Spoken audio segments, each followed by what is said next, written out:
이게 키워드입니다. 오늘 얘기한 키워드고 이걸 잘 알면 이게 다 풀리게 되어 있습니다. 예. 자, 이 글의 주제어는 중심 개념입니다. 저도 이제 학자 생활을 거의 30여 년 했습니다만 여러 가지를 저도 학문 폭이 넓다고는 들었는데 그래도 그 가운데 중심 개념이라는 게 있습니다. 나머지는 다 이제 폭을 넓혀서 외연 개념으로 이제 보통 말할 수 있고 중심 개념인데 여기서 바로 춘추 정신이 바로 중심 개념입니다. 이걸 한 가운데다 놓고 봐야 이게 고군 선생의 사상이 잘 보인다 이 말이죠. 지금까지 그런데 고군 선생의 춘추 정신에 대한 단 한 편의 논문이 나온 적이 없습니다. 왜냐? 춘추가 어려워요. 쉬울 일이 아닙니다. 아까 김동민 학장 같은 사람은 이제 박사 논문이 춘추로 썼기 때문에 최고 전문가죠. 근데 김동민 학장 같은 사람도 고건 선생의 춘추 정신에 대해서 몰랐다고 하잖아요. 왜? 저술이 없어요. 춘추에 관한 전문 저술이 있었으면 썼겠죠. 근데 없습니다. 다행히도 약 6,000수 정도에 되는 그런 많은 시편 가운데 춘추 얘기가 많이 나오죠. 적잖게 나옵니다. 오늘 앞뒤로 이렇게 엮으면 논문 하나뿐은 아닙니다. 아마 몇 편 나올 겁니다. 오늘은 저는 이제 그 가운데 가장 중요한 거, 핵심적인 것만 뽑아서 제시를 하겠습니다. 이 논문이 이제 다음에 바로 학술지에 실리게 되면 후속타가 나오지 않을까 그런 생각을 합니다. 그렇게 하면 제가 모건 연구에 좀 기여를 하게 되는 거겠죠? 예. 네. 자, 이것은 곧 모건의 학문과 사상에서 정체성이 무엇이냐? 정체성이 중요하죠? 정체성이 무엇인가를 포착하는 핵심 개념이라고 말씀드릴 수도 있을 것 같습니다. 자, 이거는 이제 다 아는 얘기지만 한번 점검을 해보겠습니다. 이 모건은 유학, 성리학을 중심으로 하여 당시 국제적으로 공인된 불교, 노장사상, 도교 등을 섭렵했습니다. 당시는 국제적으로 공인된 종교가 3개죠. 사상 종교가 유교, 불교, 노자와 도교 2개를 합쳐갖고 유불도라고 하죠 보통. 여기 3개입니다.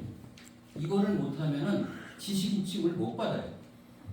조선시대 때는 성리학만 해가지고 최고라고 했지만 그 당시는 시대가 그걸 용납을 안 했어요. 스님하고 대화할 때 대답을 못해요. 너는 반편이야. 그거밖에 몰라? 그러던 시절입니다. 네? 유교는 뿐만 아니라 노장사상까지 다 회통을 해야 대학자로 그 당시 인정을 받던 시절입니다. 근데 이게 나중에 가면 이게 또 비판거리가 돼요. 이렇게 공부를 무지하게 한 분이고 폭이 넓은데 술사지 못했다고 욕을 참 답답하게 여기시죠. 시대가 완전히 다른 시대인데 이것은 이렇게 여러 가지 사상과 종교를 섭렵한 것은 일단 유불선 3교 회통론으로 비춰줄 수가 있습니다. 자, 모건 선생님의 생각은 그 이전의 신라 말에 최치원 선생과 너무 흡사합니다.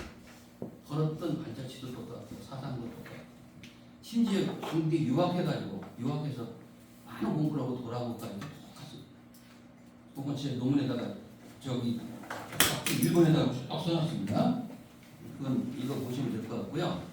이런 걸 3교 회통론, 육선 3교가 서로 이렇게 다른 것처럼 보이지만 사실은 하고 들어가면 하나로 만나게 되어 있다. 전라도 목포에서 출발하면 호남선 여수에서 출발하면 전라선인데 서울역 가면 다 만나지 않느냐. 이런 생각이죠. 그런데 저는 이제 이 3교 회통론이 핵심이 아니에요. 지금까지 학자들이 전부 3교 회통론 갖고 얘기해요. 그런 사람은 많습니다. 3교 회통론 갖고 얘기하면 최친하고 나한테도 최친하고 몇 사람 그분만 있는 게 아니에요. 많습니다. 자, 그런데 이거는 핵심이 아니고 모건 사상에서 외연 확장이다. 자기 중심 개념을 딱 가운데 놓고 옆으로 넓혀나가는 거죠. 그런 개념으로 봐야 된다. 모건 선생은 시종일관 유자의 권력에서 단 한 치도 벗어난 적이 없습니다. 아니 불교 공부했다고 유학자가 아니라고 말하는 건 어디서 나온 거예요? 그런 기준은 있을 수가 없죠. 가운데 있어요. 유자입니다. 유학자 정도가 아니라 유자예요. 배운 이론을 실천에 옮기는 유자입니다. 우리가 유학자라고 하는 거는 이론적으로 이론만 아는 사람 유학자라고 하고 유자라고 하면 그걸 실천에 옮기는 사람을 유자라고 해요. 유자 단계까지 가시는 거예요. 자, 이 부분은 그냥 여러 시편을 통해서 자기의 말과 행동이 춘추 정신에 입각한 것임을 시사하는 바가 있습니다. 시사하는 정도가 아니라 아주 두드러지게 또 표방하는 그런 시절도 있습니다. 근데 이제 아쉬운 거는 시는 시죠. 뭐 7원 절구면은 7자 시, 14, 28, 28자를 다 집어넣어야 돼요. 율시라고 해봤자 56자이고 얼마나 어렵습니까? 거기다 다 집어넣어야 되니까. 근데 읽는 사람도 어려워요. 56자 그분의 사고를 다 파악을 해야 되니까.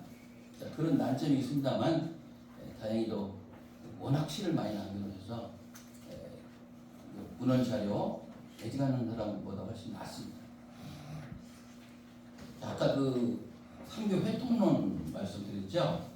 그거는 우리나라뿐만 아니라 중국을 중심으로 해서 우리나라, 일본, 중국까지 이렇게 특히 한자 문화권에서는 삼교 회통론이 하나의 주제가 되기도 했습니다. 이불선 삼교가 다른 게 아니다. 동양에는요 참 이상한 게 있죠. 유교 중국에서 나왔습니다. 도교 중국에서 나왔죠. 근데 서로 성격이 전혀 다르죠. 서로 성격이 전혀 다른 게 한 문화권에서 나왔다는 거. 이거 다른 데 같이 있을 수 없습니다. 저쪽 이슬람 같으면 그건 용납이 안 돼요. 근데 불교 인도에서 나왔죠. 서로 달라요. 풍토가 다르고 나온 것도 다릅니다. 근데 하나도 동양에서는 서로 대립 발전을 하지 않아요. 근데 서양 종교 같은 경우는 안 그렇죠. 무슨 종교라고 말하지는 않겠습니다. 근데 그거는 한 할아버지 한 뿌리에서 나왔는데 서로 원수가 되잖아요. 기독교, 이슬람교 원래 한 뿌리 아닙니까? 한 뿌리인데 싸워요. 기독교 같은 거. 근데 동양은 안 그래. 불교는 인도에서 나왔고 유교 중국에서 나왔죠. 중국에서 유교 도교가 있는데 그거는 하나도 안 다툽니다. 대화하고 악수하고 그렇지 않습니까? 그런 이상적인 것을 그림으로 본 게 있어요. 이게 바로 호계 삼소도라고 하는 것입니다. 호계라고 하는 게 그 지명이에요. 지명. 옛날에 그 동진 때 여산에 사는 해원선사라고 하는 분이 있었답니다. 유명합니다. 해원하면 중국 불교사의 6두원 사람 가운데 하나예요. 이분이 스님이 돼가지고 이제 동임사라는 절로 들어가는데 자기 스스로 약속을 했답니다. 그 동임사로 들어가기 전에 큰 계곡이 하나 있는데 그 계곡이 호계예요. 뭐 호랑이가 자주 나타나는 모양입니다. 내가 이 호계를 넘어서 동임사로 들어가면 앞으로는 세상에 절대로 안 나오겠다. 자기 스스로 약속을 그렇게 했습니다. 실제로 그렇게 실천을 했죠. 근데 이 혜원이라는 사람이 너무너무 유명하기 때문에 자꾸 당대의 대학자가 찾아오고 당대의 최고의 도사가 찾아옵니다. 그 가운데 유교 쪽으로는 도연명이라는 사람이 있고요. 그다음에 도교 쪽으로는 육수적이라는 사람이 있는데 이 두 분이 이 혜원선사를 찾아옵니다. 실제로 이분들은 연대가 잘 안 맞아요. 실제로 찾아갔다기보다는 이제 그 아주 굉장히 거물급들을 이제 끌어다가 이 그림을 만드는데 이제 소재로 쓴 거죠. 하루 종일 얘기를 나눴는데도 불구하고 할 얘기가 더 남았어. 계속 전송을 하는데 잘 가시라고. 이 호기를 넘어가면 안 되잖아요. 자기 약속을 저버리잖아요. 근데 너무 재밌게 얘기하다 보니까 이 호기라고는 저기를 넘어버렸어요.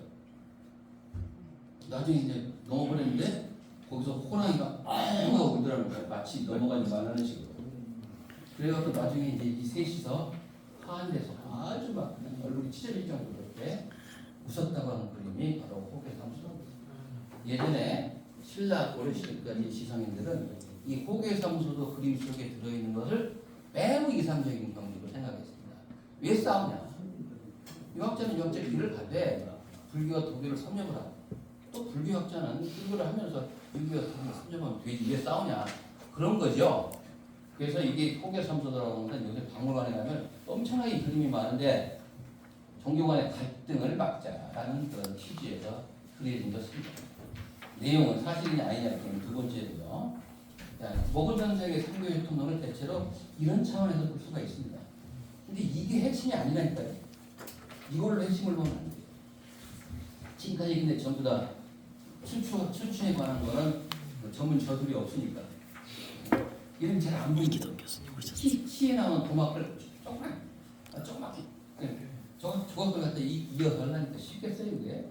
근데 이제 이어서 보면 춘추정신이 환하게 보입니다. 자, 모군 사상의 중심 개념인 춘추정신은 곧 공자정신입니다. 그렇죠?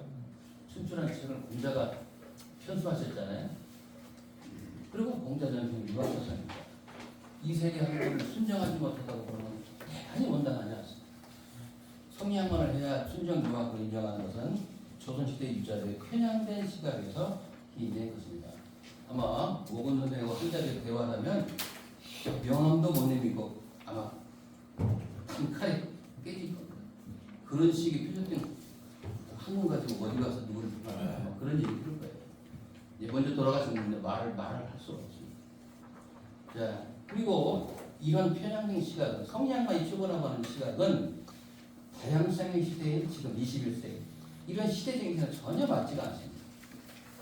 그런 점에서 지난 시기에는 정근대 시기에는 노건 선생이 이러한저런 오해를 받았지만 오늘날에는 오히려 성리학만을 수도한 학문이라고 보는 사람에 비해서 훨씬 앞서가고 시대를 앞서간 분으로 평가를 할 수가 있습니다. 자, 노건 선생의 유학자적인 연구를 좀 보겠습니다. 이분은 학문의 뿌리가 주역이 있어요. 철학자는 주역을 잘해야 됩니다.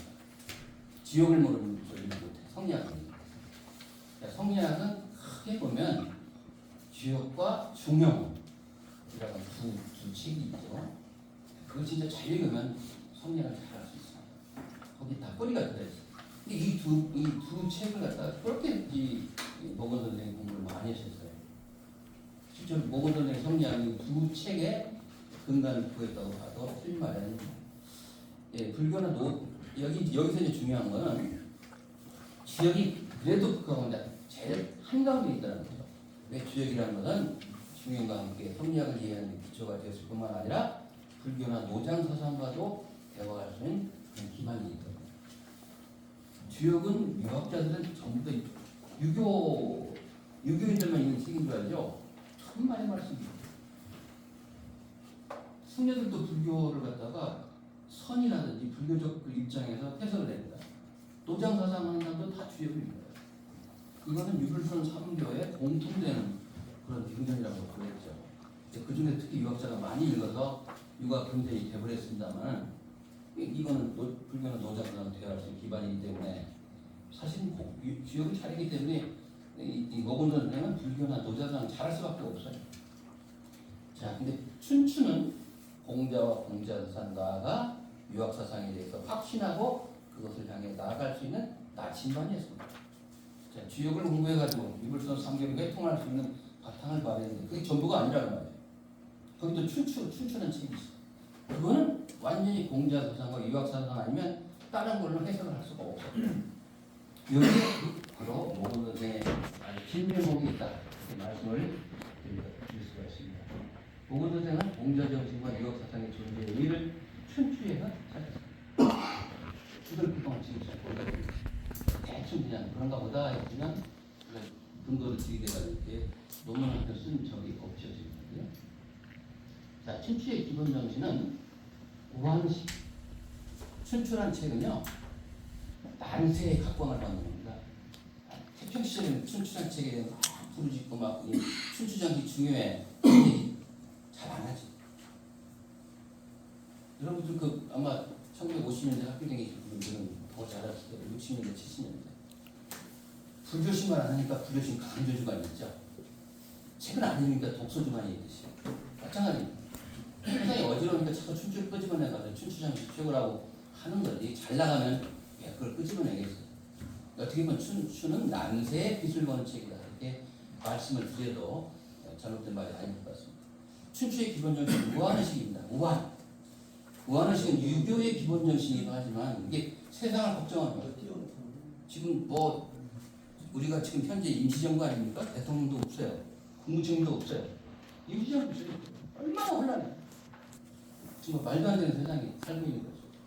이런 시기에 이제 지상인들이 신분 걱정하고 이거 어떻게 가져와? 그런 게 뭐 춘추를 안 배워도 그런 게 당연히 나오지만 춘추를 그런 우한식 밑바탕에 배어 있어요. 얼마나 웃기는 얘기인지 여러분 보셨는지 모르겠어요. 그저께인가요? MBC 그 뉴스에 나온 얘기인데 그 충청도 홍성에 가면요 노은서원이라고 있습니다. 홍상문 선생을 모셨던 그 서원이거든요. 대원군 해철 때 그게 이제 해철됐죠, 없어졌죠. 요새 새로 이제 서원 전체를 못하고 사당만 이제 복구를 했는데 이 홍주 노원동이 성삼문 선생의 외가랍니다. 외가. 자기 어머니가 거기 가서 성삼문 선생 낳았어요. 낳을 때 낳느냐 해서 세 번을 불렀다는 거 아니에요? 3문이라는 이름이 거기서 나왔다는데 그 집에 외갓집에 커다란 오동나무가 있었고 나중에 이제 그 과거에 급제되는 오동나무에다 불을 나가지고 이제 경사스러움을 알리는 거죠. 그런 나무를 현고수라고 해요. 매달 현자에다가 부꽃자에 현고수인데 그 현고수로 내려오던 그 오동나무가 홍성 공무원의 무지로 잘려버렸어요. MBC 뉴스 나와요. 그렇습니다. 다 실수했어요. 다 이게 전부 다 제대로 된 게 없어요. 어떻게 잘랐냐? 엄청나더라고요. 크기가. 그걸 잘라버려요. 동네 사람도 가만히 있었나 모르겠어요. 그런 걸 천연기념물이나 이런 걸 지정도 안 했나 봐요. 일이 안 되려고. 오동나무가 그냥 오동나무입니까? 외주권 성삼문 선생이 절이정신이 담긴 오동나무에 날라가버렸어요. 왜 이렇게 잘랐냐? 잘 몰랐다 이거야. 그런 역사가 깊은 나무인지 몰랐대요. 한심합니다. 이렇게 엉망진창으로 돌아가는 세상을 걱정하는 게 우한식이에요. 그리고 주체성, 춘추 정신은 주체성이다. 이따 다시 말씀드리겠습니다만은 보통 유교를 공부한 사람은 유교, 공자, 또 유교가 중순하다는 생각 때문에 참 중국 중심으로 가는데 그렇지 않다. 다 유학을 받아들여도 우리가 중심이 되야 된다는 그런 생각을 가지고 있습니다. 자, 그 주체성 두 개로 말할 수 있는데 이 우한식과 주체성을 너무너무 잘 체득한 분이 바로 오건선생이다. 이렇게 말씀을 드릴 수가 있습니다. 자, 춘추란 책입니다. 이거 양이 많아요. 원래 춘추 정문, 원문은 많지 않은데요. 워낙 미연대의 말을 은밀하게 썼어요. 잘 드러나지 않게 썼습니다. 보통 사람 잘 몰라요. 후세에 세 명의 걸출한 분이 나오셔서 주석서를 냈죠. 일종 해설서를 냈죠. 그래서 춘추 좌시전, 춘추 공양전, 공양전 이렇게 세 개가 쭉 내려옵니다. 조금씩 다르죠. 이제 보는 관점이다.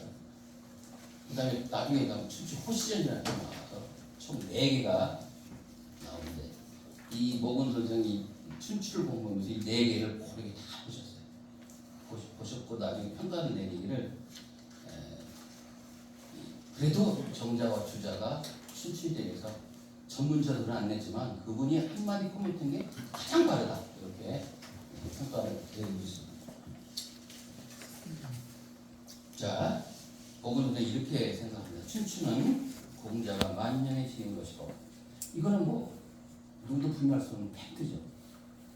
근데 이제 이거는 얘기가 다르죠. 공자 정신의 정체가 집약된 결정체로 보았다. 이건 사람마다 달리 볼 수가 있습니다. 근데 모건 선생이 이렇게 봤다는 거예요. 시를 보면 이렇게 되어 있습니다. 공자께서 동분서주하던 당시에 주나라는 마치 축 처져버린 멸류관 같았지. 자, 멸류관은 황제가 쓰는 건데 이게 축 처져 있어요. 임금이 밟지 못하고 나라가 나라답지 못하고 이렇게 표현한 거죠. 하늘이 목탁으로 사물해서 누구를 공자를 나의 뜻은 여기 나의 뜻은 모근의 뜻이 아닙니다. 공자의 뜻이죠. 나의 뜻은 춘추의 뜻을 따고 해치라고 오지제춘추라고 하는 유명한 이건 모근 선생의 말이 아니고 그 공자의 말, 상하천의 말 이런 것들을 다 종합해서 이렇게 5글자의 단위로 여기 오지 제춘추. 제가 빨갛게 한 이유를 아시겠죠? 예. 그렇게 춘추를 중시했고, 그리고 춘추라는 게 공자전기 담겨있는 최후의 국정국가 이렇게 보셨다는 거죠. 이 모건도는 자신의 학문 역정에서 춘추가 최종 귀착처다. 돌고 돌아가지고 최종 마지막에 찾아가는 것이 바로 내 집이 춘추다. 이해하시겠죠? 귀착처. 사람도 살다 보면 천년에 막 여기저기 돌아다니고 방황도 많이 하는데 마지막에 딱 한 군데 찾아나요. 그런 귀착처 같은 것이 춘추다 이 말이에요. 자, 여기 보시면 이런 게 나옵니다. 이건 당신의 자화상을 그린 것 같습니다. 공부하는 학문 역정을 이렇게 쓴 것 같습니다. 기괴 좋아하던 시절에는 10주기를 외웠는데 오곤 선생이 한국 고대사상을 매우 중시하고 고대사상 관련해서 여러 가지 좋은 말씀을 많이 하셨죠.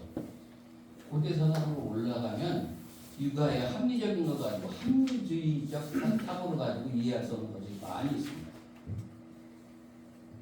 근데 이 오곤 선생은 하나도 그걸 거부감 없이 받아들이거든요.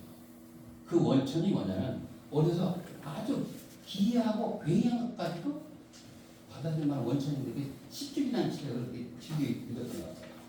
10주기는 이제 제가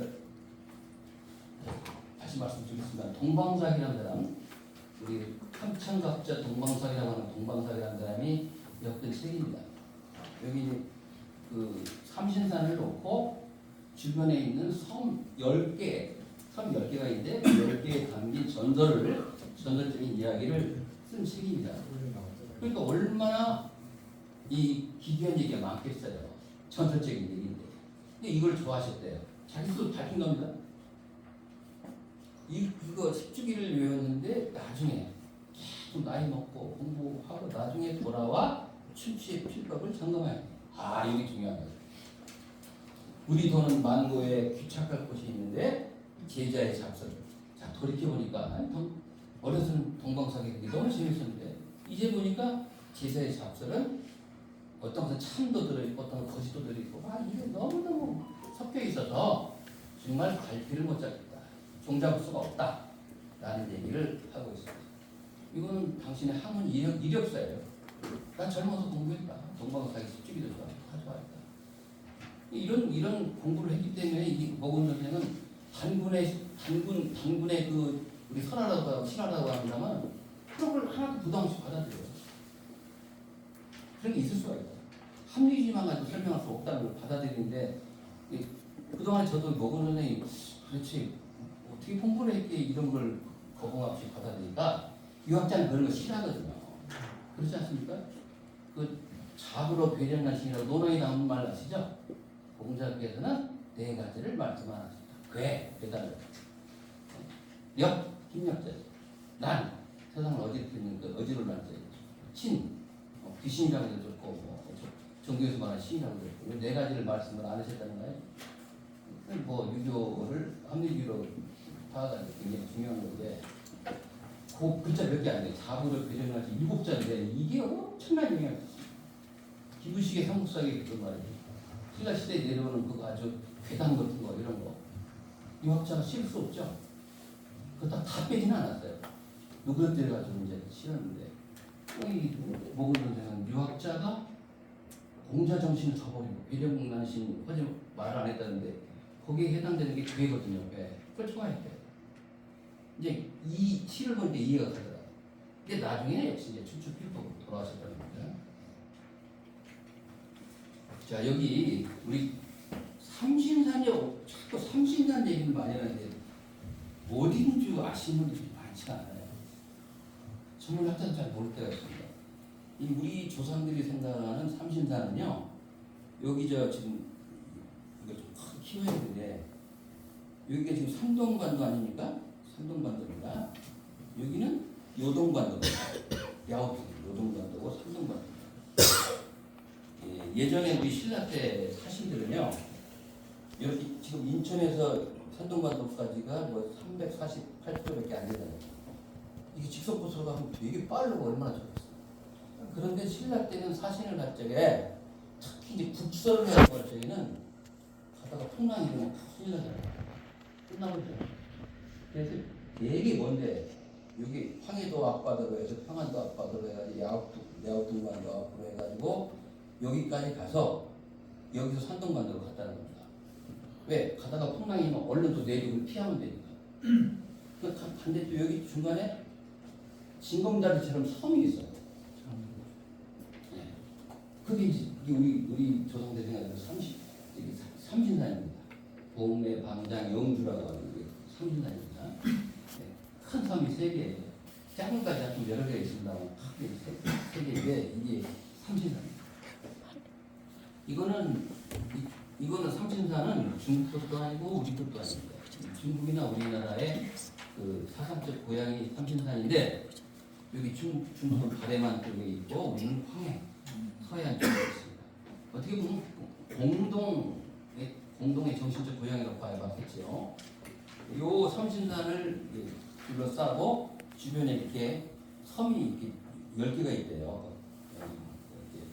부산, 조주, 생주 이렇게 있는데 그 10개의 그 섬에 얽혀진 얘기를 10쪽에다 담았다는 거죠. 굉장히 유명한 책인데 그 속에 들어있는 기괴함을 갖다가 젊어서 좋아해서 많이 읽었다는 거죠. 자, 여기서 잠깐 또 하나 더 말씀드리자면 제가 최치원으로 박사학위논문을 썼는데요.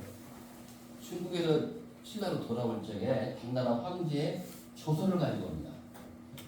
사진을 따로 확인하면 굉장히 힘들거든요. 네가 이왕 보고로 돌아가니까 국서를 함께 가지고 와라요. 국서를 줬습니다. 근데 이 국서가 얼마나 중요합니까? 그래갖고서 직선 국서를 가지 못하고 뺑뺑 돌아서 여기 한동반도까지 가서 여기 저기 고량주 좋아하시는 분 있죠? 옌타이라고 하는 분 있죠? 옌타이 고량주 들어보셨죠? 여기 옌타이입니다. 여기가. 여기서 이제 삼신산을 건너서 야오뚱반도로 가가지고 근데 이쪽으로 가면은 한 달 반이면 오는데 6개월이 걸쳐서 왔어요. 6개월이 걸쳐서. 근데 이 최첨부의 시에 보면은 이 때문에 삼신산 들어왔다고 너무너무 좋아하는 그런 시가 있어요. 이렇게 안 왔으면 삼신산을 못 들리죠. 자, 그 다음에 아까 우리 김동민 학생도 얘기했습니다만 이거는 이색 선생만 그렇게 본 게 아니죠. 모건 선생은 춘추대의 가운데 그 핵심을 존화양으로 봐. 중화를 높여 이적을 물리치는 거예요. 그것이 바로 중화양이라는 겁니다. 여기서 주역이 있어요. 이 중화라고 하면 중국이라고 하는 나라 이걸로 생각해버리면 아주 곤란합니다. 여기서 중화나 이적은 전적으로 문화상의 개념입니다. 지역이나 인종으로 해석해서 안 된다는 것이 바로 오고 선생의 확고한 생각입니다. 이게 이분의 독특한 생각입니다. 대체로 보면 중화양을 갖다가 중국이란 나라로 봐요. 중화 민족으로 봐요. 그러면 안 되는 거예요. 문화 수준으로 봐요. 남만 중국이라 하더라도 문화 수준이 낮으면 오랑캐나 똑같다고 생각하는 게 바로 이 노건 선생의 확고한 신념이었습니다. 정통 한족이라 하더라도 문화상으로 후진이면 중화가 될 수가 없고 이적이라 하더라도 문화상으로 선진이면 중화로 배워야 한다고 보았습니다. 이거 아주 매우 중요한 문제거든요. 근데 일부 성리학자들은 이런 사고가 아니라 중국은 무조건 중화해야 되고 주변에 있는 오랑캐나라는 하여튼 죽을 때까지 이적 신세를 변하지 못한다라는 생각을 불타분한 생각을 가지고 있던 사람이 상당히 많았습니다. 근데 모건 선생은 13세기 사신 분인데 그런 생각이 없어요. 특히 오랑캐라고 막 뭐라고 치는 원나라에 대해서도 나름대로 확고한 생각을 가지고 있었죠. 그거에 대해서 좀 말씀드릴까요?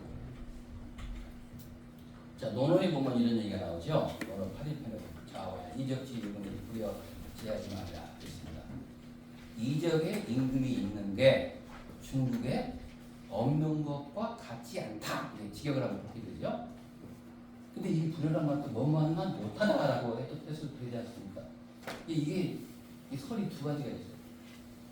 이적 땅에 임금이 있는 것이 임금이 없는 중국보다 낫다라고 해석하는 것이 이제 일반적인 거고, 이적이 아무리 임금이 있다 한들 임금 없는 중국만 하랴 같지 않다라고 해석하는 것도 두 가지인데, 저는 뭐뭐만 못하다라고 보는 것이 옳지 않나 그런 생각이 듭니다. 다른 또 논어의 다른 기록을 보면 중국이 너무 혼란하고 무구무구 임금도 없고 애비도 없고 하는 그런 세상이 너무 싫어서 뗏목을 타고 바다에 뜨고 싶다라고 하는 그런 얘기도 한 걸 보면 이적에는 임금이 있는데 중국은 임금이 없어. 이적이 차라리 낫다. 이런 뜻으로 봐야 옳지 않을까 싶습니다. 자, 한유라고 하는 사람이 있죠. 한유, 한퇴지라고 강성 8대가의 첫 번째 석사람. 이분이 원도라고 하는 책을 냈습니다. 도에 관하여 도란 무엇인가에 하는 그런 제목이죠. 여기서 그런 얘기를 했습니다. 공자가 춘추를 지을 적에 중국에 있는 제후들이 이적이나 사용할 거만 그런 예를 쓰면 그건 오랑캐로 대우가. 아무리 오랑캐라 하더라도 그 문화상의 수준이 중국 정도로 나아갔다고 한다면 그들을 중국으로 대우해야 된다라고 얘기를 했습니다. 이 한유가 이미 얘기했어요. 이 노건 선생의 생각은 바로 여기에 뿌리를 두고 있다고 봐야 되겠죠. 자, 후기에 춘추대의의 화신이라고 부르습니다. 이 우리나라의 완전 깃발을 높이 건 사람 중에 하나가 가장 걸출한 사람이 우왕 송실인데 이분이 정섭을 위해서 이런 얘기를 했습니다. 춘추의 법에 중국 용 이도 즉 이지요. 예, 아무리 중국이라 하더라도 오랑캐 법도로 쓰는 건 오랑캐로 배워야 된다 라고 하는 건데 이거 누가 얘기했습니까? 한퇴지가 얘기했죠. 한유가 얘기했죠. 한자지위 춘추 근엄이라. 이 한유가 춘추에 대해 얘기한 것이 아주 근엄하다. 조심스럽고 엄정하다. 그러면서도 심득이라. 그 춘추의 본뜻을 아주 제대로 얻었다. 깊이 체득했다라고 송시열이 평을 하고 있습니다. 사실은 한유가 한 얘기를 그 노건 선생이 그대로 실천을 했고 한데 노건 선생 얘기가 없죠. 자, 여기서 이제 또 하나 노건 선생의 진보적인 선구적인 것을 또 수했습니다. 이 시대는 돌고 돌죠. 원나라 말기 원나라 오랑캐가 세운 나라 아닙니까? 나중에 또 17세기 들어가면 중간에 북방에 만주족이 세운 나라가 또 어디 왔어요? 청나라. 이민족이 중국을 통일한 경우가 몇 차례 있습니다만 대표적인 원나라와 청나라죠. 비슷해요. 몇백 년, 한 400년 차이가 납니다만 이때 지상인들은 어떻게 생각을 했을까? 이거 중요한 문제인데 여기 아주 시사점이 될 만한 것들이 나옵니다. 노건 선생의 진보적 사고는 지역 중심, 인종 중심으로 전화양의를 이해했던 종래의 잘못된 화인관을 극복하는데 이걸 벌어낸다. 중화는 중화여야 하고 이적은 맨날 죽을 때까지 이적이어야 하냐? 아니다. 아니라고 그런 것이 바로 이재평의 생각이죠. 자, 한 예로 조선 후기 정계 사상계의 양대 주류가 있습니다. 하나는 북벌론이었고 하나는 북학론이었습니다. 다 알고 계시죠? 네. 저 청나라 놈들이 두 차례나 우리를 쳐들어왔어요. 정묘호란, 병자호란. 치욕이죠. 이 치욕을 시사해야 돼요. 그래서 북벌이죠. 저 만주족 사람들을 갖다 정벌의 대상이지 배움의 대상이 아니라고 생각합니다. 이 북벌론. 북벌론 선구자가 바로 우왕 송실 아닙니까? 그런데 같은 노론계통인데도 불구하고 한쪽에서는 북학론이 나왔어요. 시대 차이는 있습니다만 조금 더 뒤에 가면 이런 게 나와요. 노론은 북벌론이에요. 막 걸고 난리. 청나라는 타도에 되잖아요. 그래서 막 양변, 군사도 양성하고 막 그러지 않았습니까? 심지어 입는 옷, 의복, 이불 뭐 이런 것까지 막 복수, 서치 그런 걸 갖다 심어 넣으려고. 예전에 지금의 카시미라는 이불을 덮는 옛날에는 무명을 할 때 여러분 그 이불 아시죠? 옛날 그 이불, 예? 그 끝에다가 뭐 이렇게 빨갛게 대서 하지 않습니까? 그게 일단 연구 결과에 의하면 그게 춘추대의와 관련이 있다는 거예요. 북벌론. 잘 몰라도 그런 데까지 심어갖고 저 만주동 놈은 정말 저건 오랑캐 개돼지야. 무너뜨려야 돼. 그럼 복수심을 심는 거죠. 자, 그런데 이 노론 쪽에서 일각에서 젊은 사람들이 중국을 다녀온 사람들이 가서 보니까 아니거든요. 너무너무 우리하고 차이가 많이 나요. 대선주의자. 이제는 거꾸로 바꿔버립니다. 북쪽을 배우자죠. 여기서 북쪽은 중국을 말합니다. 청나라를 말합니다. 한쪽은 정벌하자고 하고 한쪽은 배우자고 하고 정반대죠. 180도의 사상적 전환이 이루어지게 됩니다. 이런 걸 두고 코페르니쿠스적 전환이라고 하죠. 같은 노론에서 나온 거예요. 남이 이렇게 했다면 저 사람도 원래 다른 정당이니까 그런 말 하는구나 하지 말고 같은 게 이렇게 나오는 거예요. 이 두 가지가 이제 나왔는데 둘 다 정답수를 어디서 찾은 줄 아세요? 춘추대에서 찾았어요. 둘 다 홍대용도 춘추대, 홍실도 춘추대. 그럼 춘추가 어떻게 무슨 책이기에 말이야? 이게 180도로 다른 주장에 근거가 됩니다. 궁금하시죠? 네? 한쪽은 청나라와 청조 문물을 아주 이적시했어요. 볼 것도 없고, 우리 옛날에 빨갱이 하면 사람이 빨간 것처럼 인식하듯이 저 청나라 사람은 저거는 홀만 사람이지 진흙이다 사람이 아니다 이렇게 봤어요 실제로. 그런데 다른 한쪽은 젊은 사람들이 이제 중국에 저기 갔죠. 사신 행렬에 따라가 좀 직접 봤어요. 아니거든요. 그동안에 소가 살아왔다는 걸 느끼게 되고 이제는 청나라 문물을 배워야 된다. 라고 하는 데가 가거든요. 그런데 그 근거가 뭐냐면 이게 세우기는 만주족이 되었지만 그들이 쓰고 있는 문화는 바로 정통 중화문명이다. 쟤들은 문화 수준이 낮아요. 그러니까 이제 중국 중화문명의 동화가 돼가지고 그 지배자는 만주족인데 그들이 쓰는 사상이나 정신 이런 건 다 정통 중화문명을 이은 거다. 이렇게 보고 그렇게 배우자는 얘기가 나오는 거예요. 자, 이 송시열 선생, 옆에 박지원. 이게 이제 대단하죠? 초성하고 보시면. 이게 전화기로는 박지원 선생이 자화상이라고 하는데 아마 자화상은 아닐 거예요. 그거 그래줬겠죠. 이제 굉장히 눈이 부리부리해가지고 범상치는 않게 생겼습니다.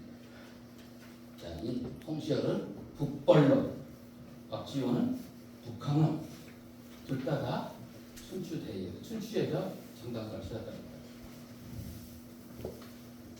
자, 이 박지원이 이런 얘기를 합니다. 우리를 저들에 비교해면 정말 한치도 나은 것이 아니다. 그래도 한 줌의 상투머리를 가지고 스스로 세상에서 제일 뽑는다. 우리는 중국 사람들 체두변발 깎아버리고 뒤에 머리 따고 다니는 모락개라고 하잖아요. 만주적인 건 똑같아요. 여기다 이렇게 달고 다니는 거 이것도 이상하다고 보는 거죠. 그러면서 우리나라 사람들이 이렇게 얘기해요. 지금의 중국은 옛날에 좀 아니다고 한다. 그 산천은 비린내와 누리내가 난다고 탓하고 그 인민들은 개나 양 같은 족속이라고 그 언어는 야만인의 말이라고 모함을 하잖아. 그래서 그들이 받아들여 그들이 동화돼. 그래서 나중에 청나라 만주족만이 한중 동화돼 버리잖아요. 중국 고유의 법과 훌륭한 제도마저 펼쳐나가고 이게 대단히 잘 맞거든요. 청나라 문화는 정통 중화 문물을 개선하는데 지배자가 만주족이라고 그것까지 다 버리려고 한다는 거예요. 아주 잘못했다는 거죠. 자, 여기서 보겠습니다. 문화 수준으로 파이를 가른다는 이색 모군의 생각은 춘추의 기본적인 시점입니다. 여기서 모군 선생의 민족사상, 민족 주체성의 설 자리를 얻게 됩니다. 그렇지 않습니까? 우리 한민족이 진짜 저열하고 오랑캐 족속이라고 봤다면 우리 문화에 대해서 아주 높이 예찬하는 것이 나올 수가 없죠. 우리 그렇게까지야? 네. 이건 문화로 봐야지 지역이나 종교로 안 된다고 하는 생각으로 보시기 때문에 우리의 민족 사상이 나오는 거예요. 춘추에서는 이런 말을 직접적으로 쓴 건 아니냐면 춘추의 기본적인 기사는 이거라고 봅니다. 내가 중심을 잡아야 동서남북이 바로 산다라고 이 주체성이죠. 춘추의 기본적인 주체성이라고 보지 않는 사람이 많았기 때문에 이 성작들 가운데 이제 완전 중국에 완전 중독된다는 말. 이 먹은 이색이 단군 사상으로 대표되는 한국 상고 사상과 성리학이 상호 합치된 점을 찾으라는 점은 바로 이런 맥락에서 이해됩니다. 천자의식. 우리는 천선이다. 하늘의 자손이다라는 천자의식. 천자라는 말이 사실은 우리 동이족에서 나온 거예요. 천자라는 말 자체가 중국 황제를 천자라고 했는데, 근데 우리는 그것만 다 잊어버려요. 채홍이라는 사람의 독단이라는 책에 나옵니다. 동이족은 천자라고 합니다. 천성사상으로 대표되는 이세계 민족 주체의식, 또 여기서 파생되는 주체적 역사 시대시 같은 맥락에서 의미부여를 해야 될 것으로 생각을 합니다. 자, 제 의사님 얘기를 해서 좀 알겠습니다만, 이건 강연 좀 비스한 그런 자리라서 제가 말씀을 좀 드릴까 합니다. 이 유승수 선생이 춘추 정신과 주체성이라고 하는 그런 딱딱한 글을 쓴 게 있습니다.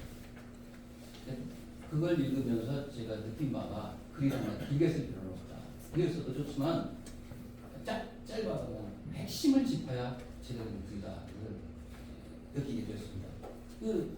유승수 선생은 춘추학의 기본 정신은 주체성에서 찾을 수 있다라고 말씀을 하셨습니다. 이 주체성은 자아의식을 말합니다. 그런데 중국도 자아가 있고 우리도 자아가 있고 다 자아가 있잖아요. 이게 어떤 양상으로 표현하는지를 한번 보자고요.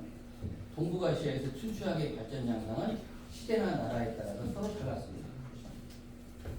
자기가 중심이 돼야 된다는 얘기, 자아식 주체성으로 해석할 수가 있죠. 그런데 양상이 달랐다 이 말이에요. 어떻게 달랐냐?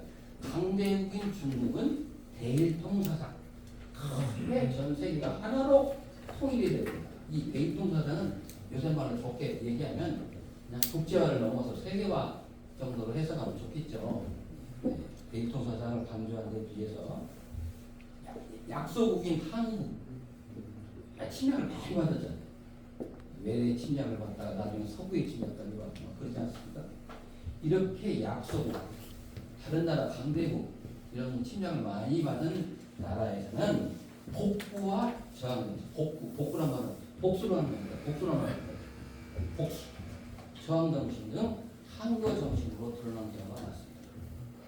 중국은 대이통이라고 해서 말이지 자기가 중심이 돼가지고 주변을 다 뒤로 포함하는 그런 세계화를 추진한 거예요. 그게 춘추 정신 그들 그렇게 받아들이는 건데, 우리 같이 민족이 약한 민족, 외침을 받은 민족들은 이게 외침에 대해서 저항하고 항거하는 그런 경우가 나타납니다. 이것은 춘추 정신의 양면성, 한쪽은 인이고 한쪽은 은데 여기 비난하고 봅니다. 이 양면성 한가운데 주체성과 자아의식이 살잡고 있다라는 그런 말씀이셨습니다. 이거 제 말이 아니고 유승수 선생의 말씀입니다. 너무 지극히 아주 타당하신 말씀이라고 제가 소개를 했습니다. 자, 이렇게 생기신 분이에요. 돌아가실 때 의사님 1923년생이시니까 살아계시면 103살이 되셨겠네요. 아주 한국화의 태우십니다. 이런 분 밑에서 말석이라도 배운 것을 저는 굉장히 영광으로 생각하는 사람입니다. 예전에 도원 유승수 선생의 한국어 3이라고 하는 그런 이제 한 700페이지 정도의 문의들이 쓴 문집인데, 지금 이분이 있을 겁니다. 혹시 관심이 있으신 분들은 서점에 구입을 해서 보셔도 좋을 것 같습니다. 여기에 이 유승수 선생의 3과 한문입니다. 이거 제가 직접 들은 얘기입니다.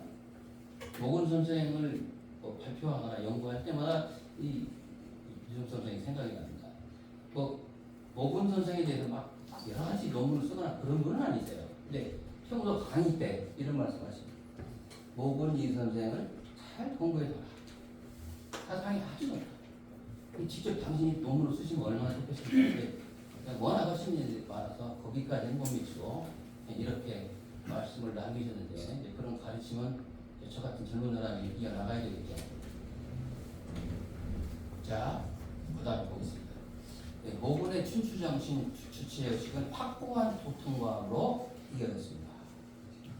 자, 잘 보시죠. 거기에 역대로 많은 유자가 원나라를 오랑캐 민족이 세운 나라라고 하여 그 정통성을 인정하지 않고 원나라 유학을 대표하는 노제 허영의 도통 역시 인정하지 않았습니다. 아주 독단적이죠. 이 정통 왕조가 아니라는 거죠. 그런데 모고는 이것을 인정을 합니다. 근데 많은 학자들이 인정했다고만 얘기하지 거기에 담긴 의의를 갖다가 부인을 안 해요. 아쉽죠? 원나라는 이민족이 세운 사실은 분명하지만 문화상으로 중화의 선진문물을 개성하였으므로 인정할 수가 있다는 것입니다. 아까 조선 후기의 국학파 학자들과 똑같죠? 예? 똑같죠? 예? 원나라 워낙에 좋습니다. 청나라 워낙에 좋습니다. 그러나 그들은 태어난 지역이 오락기 지역이고 인종이 그렇지만 그들이 쓰는 문화는 정통 중화문화 이렇게 본 거예요. 아마 이색선생이 17세기에 살았다고 한다면 다 복벌론이 아니라 북학론에 썼겠죠. 잘 그렇게 생각합니다. 이 명나라가 들어선 이후에도 원나라 중심의 교통과는 변함이 없었습니다. 자, 모근 선생의 특색이면서 기운이라고 할까요?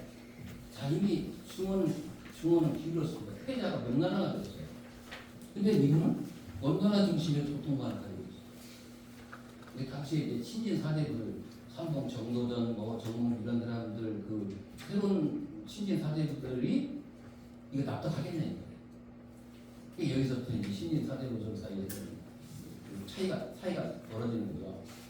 그래서 불행이 여기서 왔다고 생각해요. 그러나 내가 명나라 중심의 교통관을 안 따랐다고 절대 그런 게 아닙니다. 모고는 이렇게 보셨어요. 이게 옳다고 본 거예요. 자, 이분이 바로 노제 허영입니다. 노제 허영은 직접 본 사람이 없으니까 어떻게 생겼는지 모르지만 초등학교에